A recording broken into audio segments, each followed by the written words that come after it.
Hello everyone, welcome to क्यूकी education. मैं हूं करण सिंघई और आज हम कवर करने वाले हैं chapter number 4 determinants short answer question series.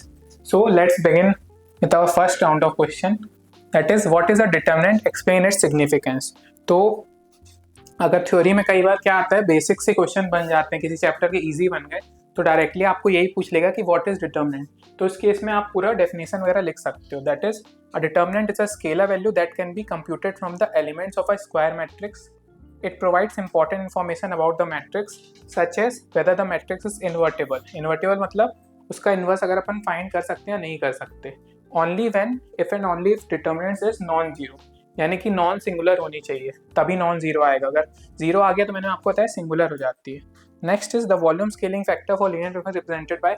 तो इससे हम इक्वेशंस भी, सेट ऑफ इक्वेशन जैसे मैट्रिक्स में सॉल्व कर रहे थे, इससे भी कर सकते हैं. So this will give us the full marks for first question, that is what is determinant. आप चाहो तो एक डिटर्मिनेंट भी सॉल्व करके दिखा सकते हो, बेसिक सा 2x2 का ABCD, और यहाँ पे A लिख के उसका डिटर्मिनेंट आप निकाल के बता सकते हो कि AD माइनस BC करके आता है. और ये सब भी बता सकते हो 2 rows 2 कॉलम से ऑर्डर क्या है. Next one is calculate the determinant of. अब ऐसा क्वेश्चन MCQ में भी आया था. कई बार क्या होगा, इसमें तो मैंने सिर्फ 2x2 का मैट्रिक्स लिया है, हो सकता है 3x3 का आ जाए डिटर्मिनेंट, सॉरी. तो आप डिटर्मिनेंट पूरा एक्सपेंड करके सिर्फ आपको वैल्यू पूछेगा. तो बहुत सिंपल सा है, सिंपल इक्वेशन से आप सॉल्व कर सकते हो. इसके लिए तो बहुत ही आसान है. कितना हो जाएगा, 4x1 and 3x2, that will give us -2. लेकिन अगर ये 2 मार्क्स के लिए आ रहा है तो आपको सिंपल ऐसे आंसर नहीं, थोड़ा आपको थ्योरेटिकल भी लिखना पड़ेगा सजा के. That determinant of a 2x2 matrix given is, ऐसे ये बेसिक फॉर्मूला होता है. नाउ सब्स्टिट्यूटिंग द वैल्यूज, और ऐसे सॉल्व करना पड़ेगा. इफ अगर MCQ में आता है तो डायरेक्ट आपको पता है, ट्रिक लगानी है, आंसर आ जाएगा. Next is define singular matrix, जो मैं आपको बताते हुए आ रहा था कि डिटर्मिनेंट अगर 0 आता है then that determinant of that matrix is called as singular matrix. तो क्या है, a square matrix is called as singular if its determinant is 0. अब सपोज ये वाले के लिए देखते हैं, तो इसमें क्या आएगा, ओपन करेंगे तो 8x1 that is 8 minus 4x2 that is 8, तो 0 आ जाएगा. So this is our singular matrix. तो इस केस में क्या होगा, इसका इन्वर्स डिफाइन ही नहीं हो पाएगा. क्यों? क्योंकि इन्वर्स अपन कैसे डिफाइन करते हैं, 1/a करके कर देते हैं. तो इसका डिफाइन ही नहीं हो. क्यों? क्योंकि यहाँ 0 बन रहा है. That will lead to infinity, so not defined. तो इस केस में अपना डिफाइंड ही नहीं होगा. सो इसीलिए अपन बोल के चलते हैं कि सिंगुलर मैट्रिक्स अगर होती है तो उस केस में अपना जो इन्वर्स होता है वो डिफाइन नहीं होता है. इसीलिए आगे अपन एक कंसेप्ट एडजॉइंट का पढ़ने वाले हैं, तो उसके लिए अपन को A इन्वर्स पहले चेक करना पड़ता है. तो जब वो पहुंचेंगे वहाँ पे तो अपन चेक करेंगे कि A इन्वर्स 0 तो नहीं तो अपनी प्रॉब्लम बढ़ेगी नहीं आगे. Next is how can the adjoint of square matrix of order 2 is determined. तो for a square matrix A of order 2 is given as ऐसा. स्क्वायर मैट्रिक्स की अगर हम बेसिक डेफिनेशन देखें तो ऐसे ही लिखते हैं, A11, ये मैंने आपको बताया first row first column. Similarly A12 2 1 ऐसा. तो adjoint of A denoted as adjoint is determined as follows. तो अपने को क्या करना है, ये सिर्फ मैं 2x2 की बेसिक ट्रिक बता रहा हूँ. अगर आपको इसका एडजॉइंट पूछा तो ये दोनों आप इंटरचेंज कर देना और इनका माइनस साइन कर देना. तो ये देखो, इंटरचेंज करोगे तो A22 यहाँ आ जाएगा, A11 यहाँ आ जाएगा, और ये दोनों ऐसे के ऐसे माइनस साइन लिख देना है. तो ये शॉर्टकट ट्रिक है निकालने की, और यही आपको क्वेश्चन में पूछा है. बेसिक डेफिनेशन नहीं पूछा है अभी, डायरेक्ट आपको शॉर्टकट पूछा कि कैसे निकालना है. जब निकालना होता है तो क्या करते हैं, एडजॉइंट कैसे डिफाइन होता है वो मैं आपको बता देता हूँ. Adjoint will be defined as matrix of, यहाँ पे कोफैक्टर्स आ जाते हैं, और क्या होता है, कोफैक्टर्स का भी ट्रांसपोज लेना पड़ता है. तो अगर कोफैक्टर्स की मैट्रिक्स लिखूं तो A11 A12 A22, और इसका भी ट्रांसपोज आप ले लो. तो ट्रांसपोज लोगे तो क्या बनेगा, रोज विल बिकम कॉलम. तो A11 यहाँ आ जाएगा, A12 यहाँ आ जाएगा, A21 यहाँ आ जाएगा, और A22 यहाँ आ जाएगा. ये रो कॉलम बन गई, ये रो कॉलम बन गई. तो ऐसे करके अपना एडजॉइंट डिफाइन होता है. भी आगे हम उसको भी सॉल्व करेंगे, लेकिन ये अपनी डेफिनेशन है. 2 वाले अगर 2x2 आता है तो उसका शॉर्टकट यही है, इंटरचेंज कर दो आप और ये दोनों के साथ माइनस साइन लगा दो. MCQ में भी ये ऐसा पूछ सकता था आपसे. Next one is so that the determinant of an identity matrix is always 1. तो ये वाला अभी MCQ में भी आया था. अब उसका ये और बड़ी अपन ने प्रॉपर्टी लेके देख ली कि अगर बहुत बड़ा ऑर्डर का कोई मैट्रिक्स है, सपोज यहाँ डायगोनल पूरे 1 1 रहेंगे, बाकी 0 0 होते रहेंगे अपने. तो ये देखो, अपने को यही इससे कंक्लूजन निकल के आएगा। अपन 2 वाले का समझ लेते हैं। क्या होगा, जहाँ 0 वाला आया एलिमेंट वो तो पूरा कैंसिल कर जाएगा, एंड में यही बनेगा, दैट इज 1 - 1 0 क्रॉस 0। आप 3 में भी जाओगे तो भी यही केस आएगा। 1 1 मैंने वहाँ भी आपको बताया था MCQ में। क्या होगा, इन दोनों के अलॉन्ग एक्सपेंड करोगे तो 0 वैसे ही आ जाएगा, बस बचेगा ये। तो इसके अलॉन्ग एक्सपेंड करो तो क्या आएगा, 1 0 क्रॉस 0 यानी कि 0, 0 क्रॉस 1 यानी कि 1। तो that will again give us, sorry 0 cross 1 that will be again 0। तो 0 - 0 नथिंग, तो यहाँ आ जाएगा 1। सिंपल सा कंसेप्ट है, यही अपने को पूरा फॉलो करते जाना है, आपने आंसर आते जाएंगे। तो आइडेंटिटी मैट्रिक्स के लिए हमेशा क्या होगा, डिटरमिनेंट हमेशा 1 ही आएगा आपका, और कुछ नहीं आ सकता है। सो नेक्स्ट अब अपन सॉल्व करते हैं। यहाँ पे 1 - 0 आएगा, ये आपने 1 आएगा एंड में, ये आपको बेसिकली याद रखना है। So what is the conclusion, that identity determinant of an identity matrix is always 1। क्यों, या तो आप ऐसे इस वाले कंसेप्ट से समझ सकते हो, या फिर अपने को पता है कि लोअर ट्रायंगल अपर ट्रायंगल बनते हैं तो अपन क्या करते हैं, प्रोडक्ट ऑफ डायगोनल एलिमेंट्स, वो भी करोगे आप तो 1 × 1 × 1 दैट इज अगेन 1 ही आपको मिल जाएगा। So let's move to one next concept. Now question number 6। ये एक अच्छा क्वेश्चन है, डिटरमिनेंट का बन सकता है। तो कि अगर आपने को ट्रायंगल के पॉइंट्स कुछ मिल जाए, कार्टेशियन कोऑर्डिनेट अपना क्या होता है, कार्टेशियन कोऑर्डिनेट ये अपनी पॉजिटिव एक्स एक्सिस है, ये अपनी नेगेटिव एक्स एक्सिस है, that is positive y axis, this is minus y axis. तो इसमें अगर अपने को ऐसे कुछ पॉइंट्स मिल जाए, suppose x1 y1 x2 y2 x3 y3, ये x1 y1 है मेरा, x2 y2 है और x3 y, तो ऐसे करके एक ट्रायंगल मिल जाता है। ये ट्रायंगल मिल जाएगा तो उसका एरिया कैसे निकालते हैं, उसका कंसेप्ट ये है। उसका एरिया आपको ये वाला डिटरमिनेंट ला के दे देता है। कैसा, क्या फॉर्मूला बनता है उसका, 1/2 डिटरमिनेंट ऑफ दिस मैट्रिक्स। तो उसमें क्या होता है, x1 वाले सारे पॉइंट्स ले लिए, y1 y2 y वाले सारे ले लो, 1 1। इसको आप सॉल्व करोगे, 1/2 मारोगे तो आपका जो एरिया है ट्रायंगल का वो निकल के आ जाता है। तो ये सिंपल सा फॉर्मूला, इसमें कोई हाई फाई क्वेश्चन नहीं बन सकता। बस बनेगा तो यही कि आपको तीनों पॉइंट्स दे दिए जाएंगे, x1 मिल जाएगा, x2 मिल जाएगा, x3 मिल जाएगा, y1 से y3 तक मिल जाएगा। आप वैल्यूज डालोगे, सपोज कोई न्यूमेरिकल आपके को मिल गया 1 1 1 2 ऐसे कुछ पॉइंट, और आंसर आपका न्यूमेरिकल टर्म्स में आ जाएगा। अभी इस केस में थ्योरी में पूछा है तो अपन ऐसे करके लिख सकते हैं। लास्ट में ये बता देंगे इसको क्या किया है, सिंपली एक्सपेंड किया। कैसे, मैंने बताया आपको, यहाँ से यहाँ क्रॉस, तो x1 y2 × 1 that will be y2 - y3।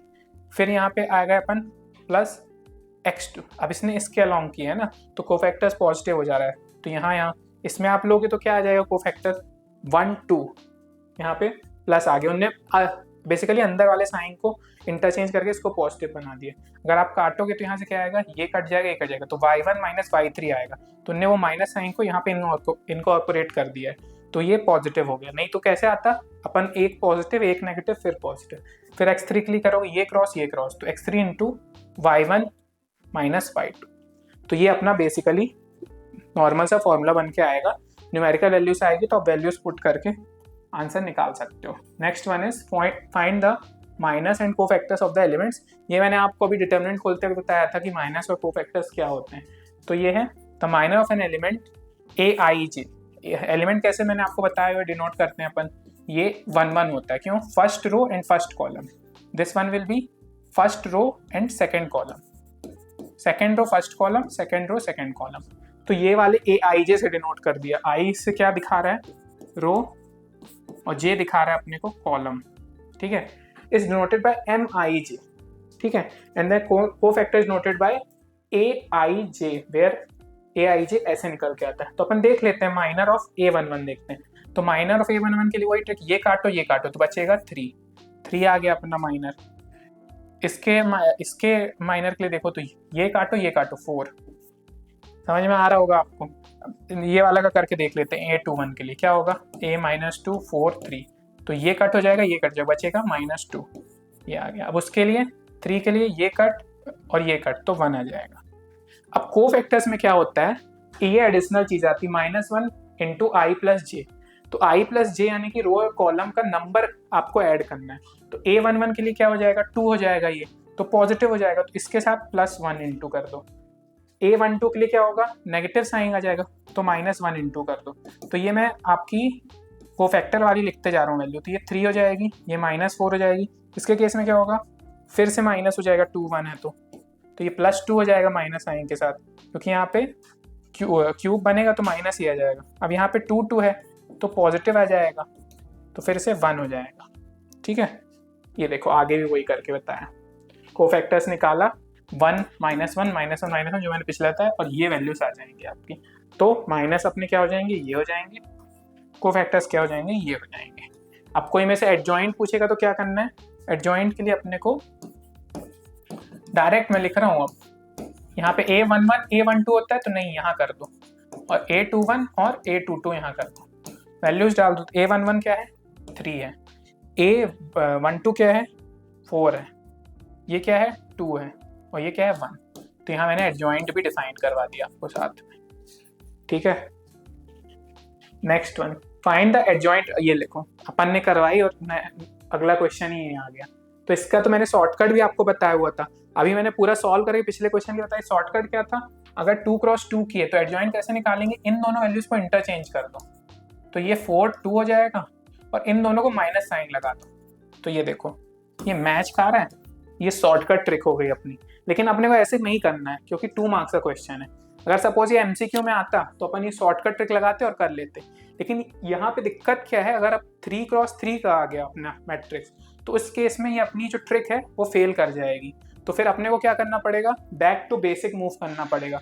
क्या करना पड़ेगा, माइनर निकालो और फिर कोफैक्टर निकालो, तो डायरेक्ट ये आप बेसिक ट्रिक भी लगा सकते हो। अब मैं बार बार नहीं आपको लगा के बता रहा हूँ क्योंकि बहुत सिंपल है, ये आप स्क्रीन पॉज करके आराम से एक एक वैल्यू निकालना और रख के देखना, और आगे अपन जब ऑर्डर बढ़ा के मैट्रिक्स करेंगे तो और भी अच्छा रहेगा, उसमें अपन एक एक स्टेप देख भी लेंगे एक बार। लेकिन है कुछ भी नहीं, माइनर निकालना है और डायरेक्ट उसका रो कॉलम का साइन देखना। अगर दोनों की वैल्यू है ऑड है तो अपने को पता है माइनस साइन आ जाएगा, इवन है तो पॉजिटिव आ जाएगा। तो ऐसे करके आप निकाल सकते हो। Next one is 9th question, a square matrix of order n, then what is relation between adjoint A and determinant A। तो ये आपका जो रिलेशन बनता है ये प्रूफ भी बुक्स में दिया हुआ है, लेकिन दैट इज नॉट रिक्वायर्ड, कभी आता नहीं है प्रूफ करने को। What is required is the end result. तो ये अपन याद करके रखेंगे कि एडजॉइंट A अगर है अपना, जिसका ऑर्डर अपने को क्या दे रखा है भाई, n दे रखा है, तो वो डिटर्मिनेंट फॉर्म में ऐसे ओपन होता है। अब इससे कुछ समझ में नहीं आ रहा है तो अपन न्यूमेरिकल उठा लेते हैं कि अगर A 2 क्रॉस 2 मैट्रिक्स, तो n की वैल्यू क्या हो जाएगी, 2 हो जाएगी। तो एडजॉइंट A कैसे निकलेगा अपना, एडजॉइंट A की वैल्यू हो जाएगी determinant of A 2 - 1, that is equal to determinant of A। अगर 3 है तो n की वैल्यू 3 हो जाएगी, तो adjoint A will be determinant of A का स्क्वायर। तो ये क्वेश्चन भी आपसे 2 मार्क्स में भी, MCQ में भी पूछ सकता है, 2 मार्क्स में भी पूछ सकता है, उससे ज़्यादा लेंथी बनाएगा नहीं, क्योंकि हो सकता है A डिटर्मिनेंट मैट्रिक्स 3 ऑर्डर 3 की वैल्यू दे दे, फिर निकालना फिर तो बहुत ही ज़्यादा लेंथी जाएगा। तो ये शॉर्टकट एंड रिजल्ट है, इसको मैं स्टार मार्क कर रहा हूँ, ये आप याद कर लेना, और फिर इजीली आप ऑर्डर की वैल्यू डाल के एंड रिजल्ट में मूव कर सकते हो। The next one, what is the formula for the inverse of matrix A using its adjoint and what condition is it valid। तो ये अपने को याद रखना है कि क्या कंडीशन के लिए वैलिड होता है।